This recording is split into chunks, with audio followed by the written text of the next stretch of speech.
The cost of health care takes a big chunk out of everyone's paycheck, but what if we told you you may be paying even more because of bogus charges and mistakes? Not good. News 2 investigator Rebecca Collette digs through mounds of paperwork to show you just how often it happens. Rebecca?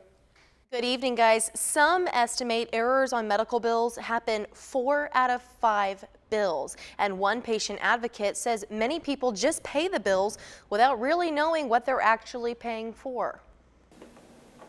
Riddick Walling was injured on the job. Now he lives with chronic pain and the added pain of medical bills. Stress on top of pain is going to make your pain worse.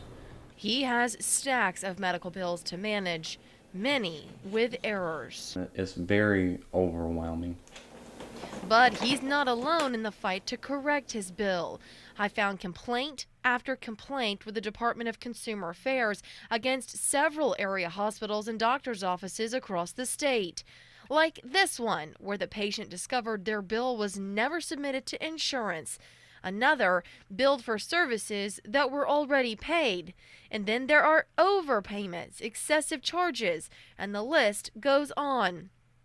I found the most common errors include duplicate charges for the same service, wrong insurance or patient information, bills for canceled treatments, incorrect quantities of medications, and balanced billing.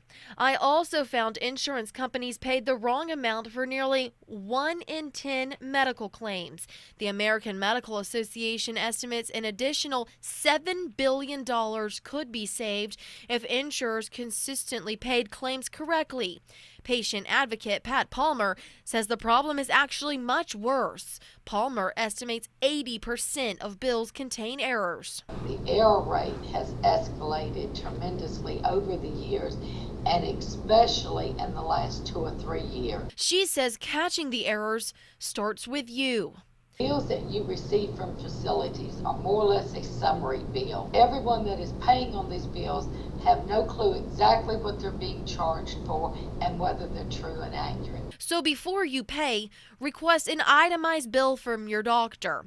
It will list every service or medication. Then you can truly begin analyzing the bill. While parts of the bill may be confusing, you can easily determine if you've been charged for the wrong medication or quantities of it. Also, look for errors with services or lab work you didn't receive. If you still have questions about the name of a service, try calling the nurses station for an explanation. So go throughout the different departments in a hospital and question, and you're entitled to layman terms of what those items are. For Walling, there's no question what these items are. They're bogus bills. He'll have to fight.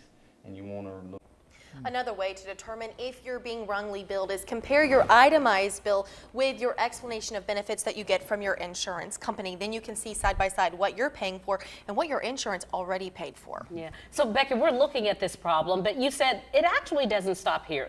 There's a ripple effect. Absolutely. When you are paying bills that aren't yours, it drives up health care costs. And so if you don't stop fighting and you don't report these things, you'll continue to pay more and more money, which means overall health care is going to continue to rise. Scary to think this happens so much they actually offer you free help about it when it comes to it, and that's what you're working on tomorrow. That's right. So tomorrow we're going to walk you through step by step how to resolve these errors. There's free help that in our state, then also through your doctor's office, through the hospitals, and then of course with your insurance company. So we're going to show you how to walk through all of those steps. Yeah, so people don't feel quite as intimidated.